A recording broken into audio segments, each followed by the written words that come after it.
Assalamualaikum warahmatullahi wabarakatuh. Waalaikumsalam warahmatullahi wabarakatuh. Selamat pagi, salam sejahtera untuk kita semua.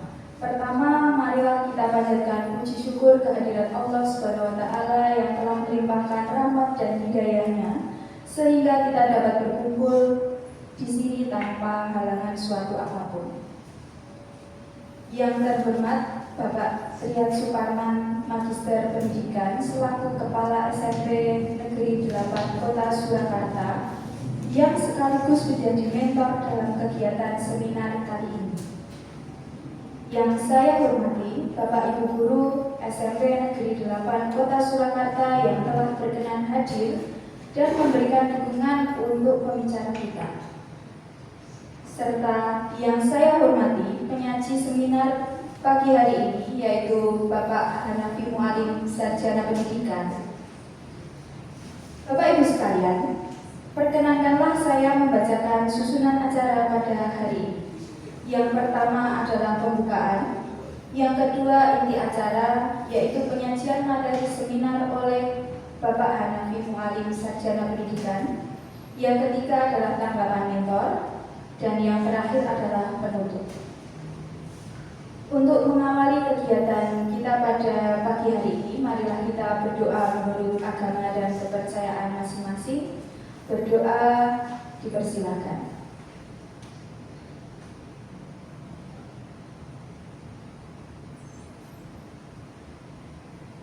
Selesai.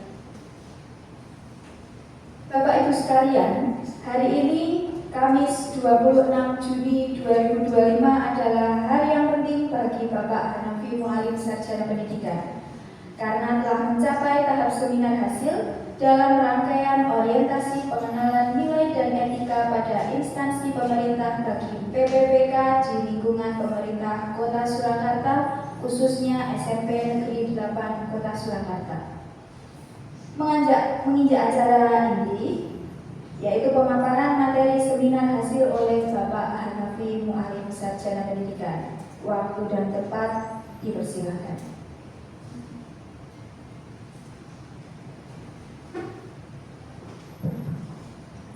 Bismillahirrahmanirrahim. Assalamualaikum warahmatullahi wabarakatuh. Salam sejahtera bagi kita semuanya. Selamat pagi Bapak Ibu yang terhormat, Bapak Riyad Suparman MPD selaku Kepala Sekolah SMP Negeri 8 Kota Surakarta dan sekaligus menjadi mentor dalam kegiatan orientasi P3K di tahun 2025. Yang terhormat Bapak Ibu rekan sejawat yang sudah berkenan untuk hadir di acara kegiatan seminar pada hari ini. Berdirinya saya di sini akan menyampaikan seminar hasil laporan orientasi pengenalan nilai dan etika pada instansi pemerintah bagi P3K di lingkungan pemerintah Kota Surakarta tahun 2025. Berikut untuk biodata saya. Perkenalkan, nama saya adalah Hanafi Mualim dengan NIDBK 1997 03 24 2024 211007. Kemudian saya bertempat tinggal di Semanggi RT 4 RW 2 Pasakliwon Surakarta. Kemudian untuk unit kerja, saya bekerja di SMP Negeri 8 Kota Surakarta. Dan untuk jabatan, saya akan mengampu mata pelajaran pendidikan Pancasila atau PPKN. Sebelumnya saya akan menyampaikan terkait dengan maksud dan tujuan diselenggarakannya orientasi pengenalan nilai dan etika pada instansi pemerintah Kota Surakarta ya di tahun 2025. Yang pertama untuk maksud itu untuk membekali peserta dengan pengetahuan, sikap, dan perilaku tentang nilai dan etika pada instansi pemerintah dalam mendukung pelaksanaan tugas, jabatan, dan pencapaian misi organisasi. Kemudian untuk tujuannya, setelah mengikuti orientasi, peserta diharapkan mampu untuk bisa memahami dan mengenal nilai dan etika pada instansi pemerintah. Berikut untuk fungsi, tugas, dan peran ASN. Seperti yang sudah diketahui Bapak Ibu, untuk ASN pada sesuai dengan peraturan perundang-undangan yang berlaku itu dibagi menjadi dua macam, yaitu adalah PNS atau pegawai negeri sipil dan PPPK atau P3K dengan arti pegawai pemerintah dengan perjanjian kerja. Untuk fungsinya sama untuk kedua-duanya. Yang pertama pelaksana kebijakan publik, kemudian yang kedua menjadi pelayan publik, dan yang ketiga sebagai perekat dan pemersatu bangsa. Kemudian untuk tugasnya, yang pertama melaksanakan kebijakan publik yang dibuat PPK sesuai dengan peraturan perundang-undangan. Kemudian yang kedua memberikan pelayanan publik yang profesional dan berkualitas. Kemudian yang ketiga mempererat persatuan dan kesatuan Negara Kesatuan Republik Indonesia. Kemudian untuk perannya itu menjadi perencana, pelaksana, dan pengawas penyelenggaraan tugas umum pemerintahan dan pembangunan nasional melalui kebijaksanaan dan pelayanan publik yang profesional, yang bebas dari intervensi dan juga KKN. Kemudian masuk ke visi Kota Surakarta di tahun 2021 sampai 2026, yaitu adalah mewujudkan Kota Surakarta sebagai kota budaya yang modern, tangguh, gesit, kreatif, dan sejahtera. Itu adalah visi Kota Surakarta di tahun 2021 sampai 2026. Kemudian untuk misinya, misi Kota Surakarta itu ada 7. Yang pertama meningkatkan kualitas kesehatan masyarakat secara berkelanjutan. Kemudian yang kedua memperkuat pertumbuhan ekonomi yang adaptif dan berkelanjutan. Yang ketiga mewujudkan tata ruang dan infrastruktur kota yang mendukung pemajuan budaya dan pariwisata secara berkelanjutan. Yang keempat meningkatkan kualitas dan daya saing pemuda dan masyarakat umum di bidang pendidikan, ekonomi, seni dan budaya, dan olahraga. Kemudian yang kelima mengembangkan tata kelola pemerintah dan pelayanan publik yang gesit dan kolaboratif, berlandaskan pada semangat gotong royong dan kebinekaan. Yang keenam mewujudkan kemakmuran dan kesejahteraan bersama warga kota dengan berkeadilan dan inklusif. Dan yang terakhir mewujudkan daerah yang kondusif dan kerukunan antar umat beragama dalam tata kehidupan bermasyarakat yang saling menghormati. Adalah misi. Dan untuk visi OPD dan unit kerja. Untuk visi OPD kita akan merujuk pada Dinas Pendidikan Kota Surakarta yang selaras dengan visi Kota Surakarta, yaitu mewujudkan Kota Surakarta sebagai kota budaya yang modern, tangguh, gesit, kreatif, dan sejahtera. Kemudian menyangkut untuk visi unit kerja, Bapak Ibu, untuk visi unit kerja di SMP Negeri 8 Kota Surakarta itu sendiri, yaitu adalah menjadi sekolah yang berprestasi, berkarakter, berbudaya, kemudian berwawasan lingkungan berdasarkan iman dan takwa. Kemudian untuk tahapan dalam penyusunan rencana dan hasil kerja P3K, di sini ada beberapa tahapan. Yang pertama itu adalah mengidentifikasi masalah atau isu di unit kerja, kemudian merancang dan melaksanakan merancang dan merencanakan aktualisasi.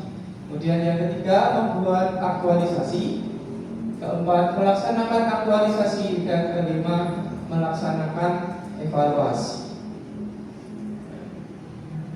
Untuk yang bagian rencana dan hasil kerja P3K, yaitu ada 3 yang menjadi concern atau fokus, yaitu adalah identifikasi masalah, kemudian masalah yang diangkat, dan yang ketiga gagasan yang diangkat.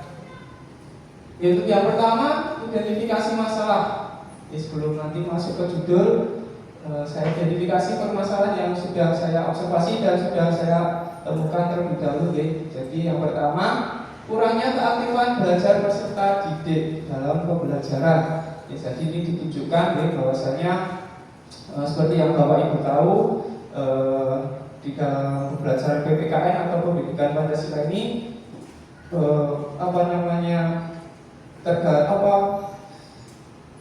terkenal dengan pembelajaran yang monoton, membosankan karena hanya mencatat, kemudian menghafal, menyimak dan kurang menarik. Jadi itu membuat peserta didik kurang aktif di dalam pembelajaran. Kemudian menyambung ke minat dan motivasi belajar peserta didik yang rendah. Jadi motivasi belajarnya otomatis akan juga rendah. Banyak anak-anak yang ketika belajar di kelas tidur di kelas, kemudian malah gojek sendiri dan sebagainya.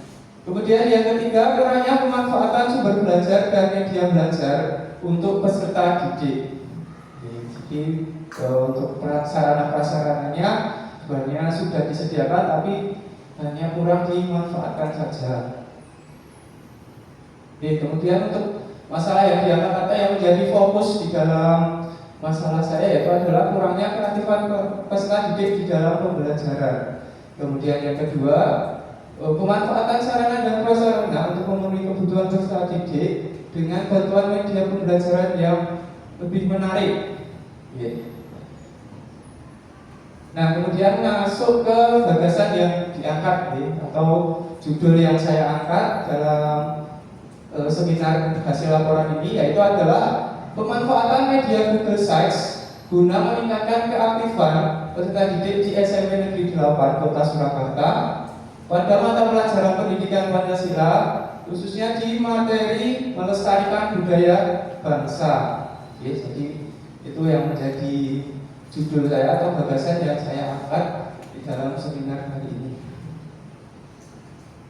Untuk kegiatan yang pertama yaitu merancang aktualisasi. Kegiatannya saya jabarkan berkonsultasi dengan mentor untuk merancang program, aktualisasi program. Kemudian yang kedua, membuat rencana pembelajaran yang sesuai dengan kebutuhan peserta didik. Untuk targetnya sendiri, tersedianya rencana pembelajaran dengan memanfaatkan media pembelajaran guna untuk bisa memenuhi kebutuhan belajar peserta didik. Kemudian yang kedua, membuat aktualisasi yang dimana kegiatannya pertama merancang dan menyusun pembelajaran dengan memanfaatkan media Google Sites. Kemudian yang kedua, menyiapkan ketersediaan dan fasilitas pembelajaran yang memadai. Kemudian untuk targetnya terwujudnya pembelajaran yang sesuai dengan kebutuhan peserta didik. Kemudian yang kedua, tersedianya pembelajaran yang meliputi materi, sumber, dan media yang mendukung. Dan yang ketiga, melaksanakan kegiatan aktualisasi, itu adalah kegiatan yang melaksanakan pembelajaran dengan memanfaatkan media Google Sites dengan menggunakan device atau peralatan komputer atau handphone. Kemudian targetnya, terlaksananya kegiatan pembelajaran dengan memanfaatkan media Google Sites.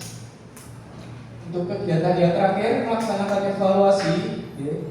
Melakukan evaluasi pembelajaran, merefleksi kegiatan pembelajaran, dan mengakhiri pembelajaran dengan memberikan motivasi dan penguatan kepada peserta didik. Untuk targetnya kita dapat mendapatkan hasil evaluasi, kemudian juga peserta didik dapat termotivasi dalam mengikuti pembelajaran, khususnya pada mata pelajaran pendidikan Pancasila.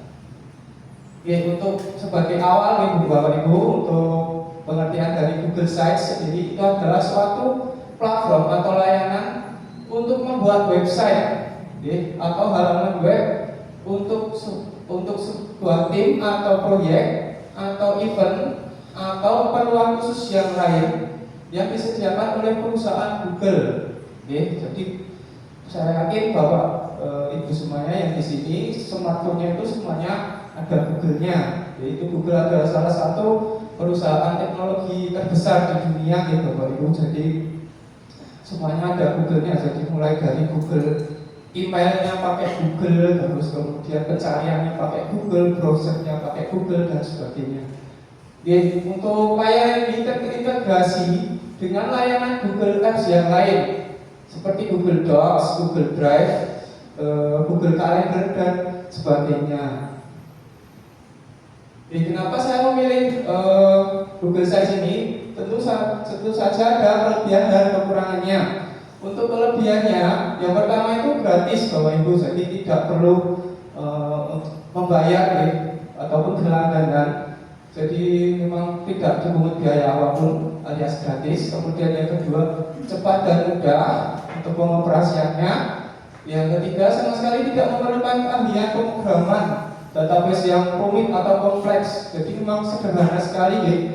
Makanya ini cocok untuk pemula atau awam yang ingin membuat website untuk pertama kalinya. Kemudian tidak memerlukan instalasi software. Kemudian seperti yang di awal tadi, terintegrasi dengan Google Apps. Kemudian pembuat atau kreator punya kontrol penuh terhadap hak aksesnya masing-masing. Tergantung nanti setiap akun itu tanggung jawabnya dari sang pemilik kreator. Kemudian kekurangannya, untuk fungsi dan fiturnya tidak selengkap website atau website builder yang lainnya yang lebih kompleks Bapak Ibu. Mungkin yang berbayar itu mungkin lebih lengkap tapi kalau yang Google Sites ini memang cukup sederhana. Kemudian kustomisasinya kurang, tidak cocok untuk website bisnis dan profesional. Kemudian hanya mendukung aplikasi Google dan yang tidak Google itu tidak bisa. Kemudian URL websitenya itu terlalu panjang dan kurang menarik. Jadi harus diawali dengan sites.google.com/site/ baru judulnya. Jadi terlalu kompleks, panjang. Ini untuk tampilannya Bapak Ibu. Ketika Bapak Ibu menuliskan di di Google, searching Google Sites, nanti Google Sites-nya akan muncul tampilan seperti ini. Di sini untuk pembuatan lembaran baru dari awal itu di menu blank ini. Kemudian yang lainnya itu adalah template-nya yang sudah disediakan dari pihak Google Sites-nya Bapak Ibu. Jadi lebih memudahkan dalam mendesainnya. Lanjutnya, ini untuk tampilannya salah satu template-nya ini. Di sini ada kotak menu. Nah, ini di dalam kotak menu ini ini sesuai dengan kreativitas masing-masing Bapak Ibu. Jadi nanti saya akan jaga terkait dengan pelaksanaannya di dalam pembelajaran. Jadi di sini ada bisa menginputkan kata, gambar, link video, kemudian layoutnya juga bisa diganti-ganti. Jadi memang sangat mudah untuk dioperasikan. Menyangkut ke langkah pembelajaran. Yang pertama, menyiapkan dan memastikan fasilitas sarana dan prasarananya lengkap dan bisa berfungsi dengan baik. Jadi sebelum dimulai pembelajarannya, saya siapkan dulu dan memastikan fasilitas itu sudah baik atau belum. Kemudian yang kedua, membuka pembelajaran dengan salam dan persepsi. Ini saya kira itu adalah salah satu kegiatan yang rutin kita lakukan. Kemudian menyajikan materi ajar pada peserta didik. Kemudian selanjutnya menugaskan kepada peserta didik dengan dibentuk kelompok untuk membuat artikel di website dengan tema keragaman budaya bangsa dengan memanfaatkan platform Google Sites. Jadi anak-anak itu saya tugaskan Bapak Ibu untuk membuat sebuah tulisan atau artikel di website. Jadi bentuk artikelnya itu kan kalau kita ketahui sendiri bahwa artikel itu berisi tentang informasi sesuatu. Nah itu nanti informasinya itu dituliskan di website ini, dibuatkan di website dengan tema keragaman budaya. Kemudian yang selanjutnya memberikan arahan dan menjelaskan kepada peserta didik tentang menggunakan Google Sites. Kemudian peserta didik mengerjakan tugas bersama didampingi dengan guru pengampu. Kemudian yang terakhir peserta didik menyelesaikan tugas dan kemudian diakhiri dengan refleksi dan penutup. Berikut untuk dokumentasi pembelajaran ini Bapak Ibu. Kita lihat anak-anak antusias dalam membuat slide, membuat artikel di Google Sites. Jadi mereka baru mengedit, mengakses Google Sites-nya, menuliskan artikel yang ingin dibuat, menentukan tema. Itu semuanya mereka sudah lebih baik, lebih aktif dalam pembelajaran. Kemudian ini salah satu contohnya, beberapa contoh dari hasil pembuatan Google Sites oleh peserta didik. Ini ada angklung, mereka menuliskan angklung. Kemudian ada juga wayang di sini. Wayang, mereka isinya itu meliputi lengkap, mulai dari sejarahnya, kemudian macamnya, kemudian berasalnya dari mana, itu semuanya informasinya lengkap mereka buat, tuliskan di sini.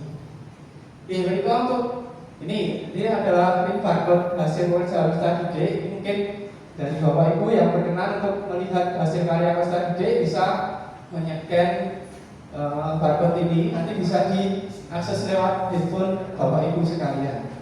Di sini ada barcode angklung, ini barcode tari Bali, di sini ada wayang kulit. Jadi memang cukup menarik saya kira untuk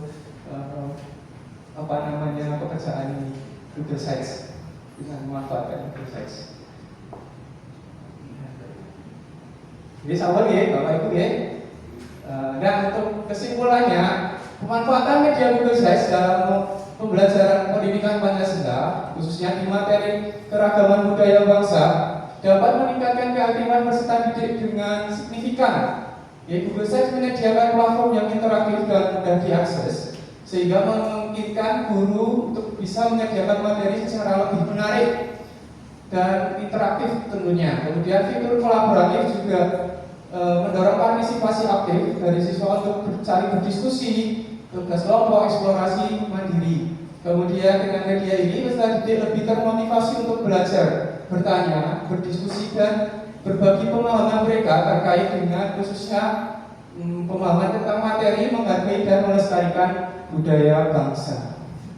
Kemudian untuk sarannya, diharapkan media ini dapat dikembangkan untuk mata pelajaran lain dan dapat menambah serta melengkapi dengan media ajar yang lebih variatif, menarik dan menyenangkan. Diharapkan dengan itu dapat tercipta pembelajaran yang aktif, berkualitas dan bermakna bagi peserta didik. Baik, sekian presentasi dari saya. Saya kembalikan ke moderator. Baik, luar biasa sekali pemaparan yang telah disampaikan oleh Bapak Hanafi mengenai Google Sites yang sekaligus mendorong kita sebagai guru untuk bisa membuat dan mengelola website di pembelajaran kita masing-masing. Mari kita beri tepuk tangan dulu untuk Bapak Hanafi. Berikutnya adalah tanggapan dari mentor kepada Bapak Triad Suparman, Magister Pendidikan, dipersilakan.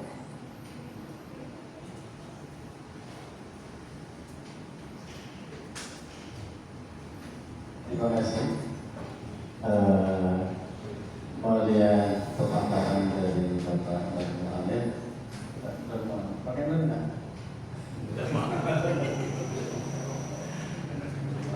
Maaf, Bapak dan Ibu, memang penting. Ini kalau bahasa Guyari itu, ini guru aja. Sambil istilahnya gurunya yang pengen orang akan ngomong, siswanya aktif kan gitu ya Pak. Nah, kalau siswanya suka, sehingga perintah dikit kerjanya banyak. Jadi anak-anak itu kerjanya banyak, asik istilahnya mencari apa yang diminta oleh guru. Seperti yang ditayangkan tadi, sehingga akan ketemu dan otomatis sesuai dengan rangka atau proses mencari itu juga yang dikatakan oleh presenter tadi, mengaktifkan anak. Selain mengaktifkan anak juga sebenarnya ini memotivasi ya Pak ya, memotivasi anak untuk belajar. Oke, terima kasih Pak Hanafi Mu'alim. Kok Mu'alim lagi? Hanafi ya? Astagfirullah. Mohon maaf Pak, karena saya terbawa yang Mu'alim. Pak Hanafi, terima kasih. Hanya catatannya, tidak hanya itu saja, tidak hanya itu satu-satunya, tapi media-media lain yang dianggap sesuai untuk dimanfaatkan ya dimanfaatkan, tidak hanya itu saja. Terima kasih. Demikian komentar kami. Terima kasih Bapak Trian yang telah memberikan tanggapan kepada pembicara kita hari ini. Sampailah kita di kesimpulan acara seminar kali ini, yaitu pemanfaatan Google Site dalam pembelajaran pendidikan Pancasila dapat meningkatkan keaktifan peserta didik secara signifikan. Google Site menyediakan platform yang interaktif dan mudah diakses, di mana guru dapat menyajikan materi berupa teks, gambar, dan video. Demikianlah tadi hasil seminar dari Bapak Hanafi Mu'alim, Sarjana Pendidikan, sekaligus menutup perjumpaan kita hari ini. Saya sebagai moderator sekaligus mewakili pembicara mohon maaf apabila dalam bertutur kata ada hal yang kurang berkenan di hati Bapak Ibu sekalian yang disengaja maupun tidak disengaja. Akhir kata, wabillahi taufiq wal hidayah. Wassalamualaikum warahmatullahi wabarakatuh.